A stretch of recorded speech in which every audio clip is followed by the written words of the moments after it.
আমার আল্লাহ প্রত্যেকটা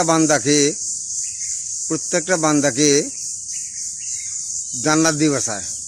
কোনো বান্দাকে আল্লাহ পাক জাহান্নামে দিতে চায় না। আল্লাহ পাক একটু উসিলা খোঁজে, কোন উসিলায় আমার বান্দারে মানে জান্নাতে দিব।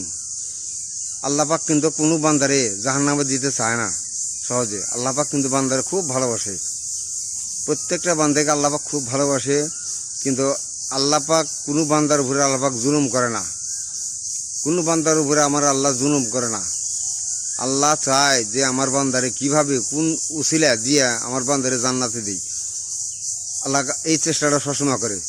আল্লাহ কিন্তু কোনো বান্দারে কিন্তু খারাপ চোখে দেখে না, প্রত্যেকটা বান্দাকে ভালো চোখে দেখে এবং ভালোবাসে। কাজে এই আমরা আল্লাহকে চিনি না, আমরা অনেকে আছে আল্লাহকে চিনি না, আল্লাহকে ভালোবাসি না, আল্লাহর সাথে মহব্বত করি না, আল্লাহর সাথে মানে আল্লাহর ইবাদত করি না, আল্লাহর কথাও শুনি না। আল্লাহ যে হুকুম আহকাম দিছে এগুলো আমরা মানি না। এগুলা আল্লাহর হুকুম আহকাম মানতে হবে, আল্লাহর হুকুম আহকাম মতো চলতে হবে। কাজে আল্লাহ প্রত্যেকটা বান্দাকে জান্নাত দিয়ে বাঁচায়। আল্লাহ প্রত্যেকটা বান্দার জন্য আল্লাহ পাক জান্নাত বানিয়েছে। কারোর জন্য কিন্তু জাহান্নাম মানে নাই।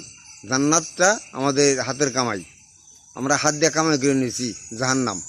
কিন্তু প্রত্যেক নামে আল্লাহ পাক জান্নাত দিয়েছি, প্রত্যেক বান্দারে আল্লাহ পাক জান্নাত দিয়ে বাঁচায়, জান্নাতের জন্য অধিকারী রাখছে প্রত্যেকটা বান্দাকে। কিন্তু মানুষ দুনিয়াতে আকাম কুকাম কিরা অপকর্ম কিরা গুনাহ কইরা এই যে জাহান্নাম কামাই নিছে। জাহান্নামটা যার যার হাতের কামাই। কিন্তু আল্লাহ পাক প্রত্যেকটা বান্দাকে মানে জান্নাতে দিবার চায়, উসিলা খোঁজে। আল্লাহ পাক উসিলা খোঁজে, কোন উসিলায় আমার বান্দারে আমি জান্নাতে দিতে পারি, এই উসিলা আল্লাহ পাক খোঁজে সবসময়।